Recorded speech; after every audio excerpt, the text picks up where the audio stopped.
16-24 को पुस्तकें क्रय की गई। माइक पे बोलो ना, आपकी आवाज ही नहीं आ रही। बोलो। अरे भाई, माननीय अध्यक्ष महोदय, अरे वो माननीय अध्यक्ष महोदय, विधानसभा क्षेत्र चित्तौड़गढ़ में व्याख्याता मेरी सभी सदस्यों से अपील है कि अपनी सीटों पे जाएं, मानसिक प्रकार से है। अपनी सीटों पे जाएं। आज बजट का अंतिम दिन है, आप भी बहस में भाग लें और हमारे मुख्यमंत्री का जवाब भी सुने, सरकार का जवाब भी सुने। उपरोक्त व्याख्याता पद वरिष्ठ अध्यापकों के विद्यालयवार शुक्रत कार्यरत एवं रिक्त पदों का विवरण पुस्तिका पर संलग्न है। जी हाँ, विभागीय पदोन्नति समिति अथवा राजस्थान लोक सेवा आयोग अजमेर से चयनित आसाद उपलब्ध होने पर रिक्त पदों को प्राथमिकता से भरा जा सकेगा।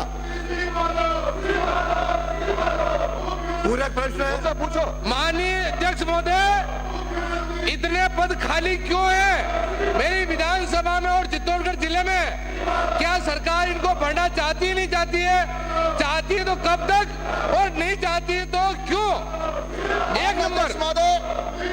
माननीय अध्यक्ष महोदय, पूर्ववर्ती कांग्रेस सरकार ने कई विद्यालय ऐसे खोल दिए जिनकी जरूरत नहीं थी, ना डिमांड थी, लेकिन 4000 के आसपास विद्यालय हैं जिनमें न तो पद स्वीकृत किए हैं, न जो स्वीकृत कर दे वो न भरे हैं।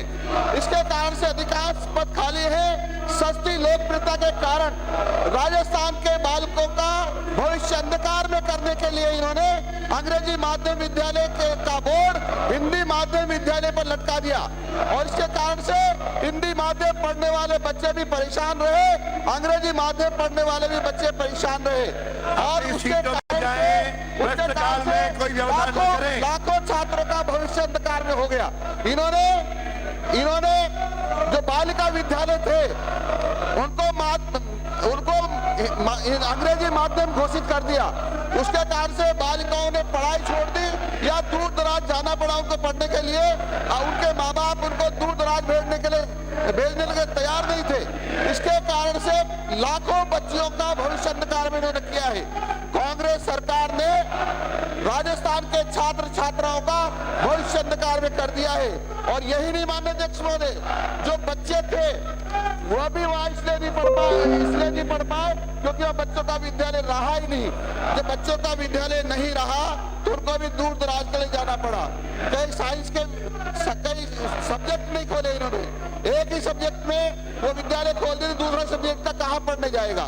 इसलिए मैं निवेदन ये कर रहा हूँ कि कांग्रेस शिक्षा की विरोधी है, गांव के बच्चे पढ़ते हैं उनका विरोधी है, गांव के बच्चों को अनपढ़ रखना चाहती है, क्योंकि पढ़े लिखे लोग इनको इसलिए पसंद नहीं है कि इनके घोटालों को खोलते हैं और इनके सारे भ्रष्टाचार जितना किया है इन्होंने शिक्षा विभाग में उस सबको उजागर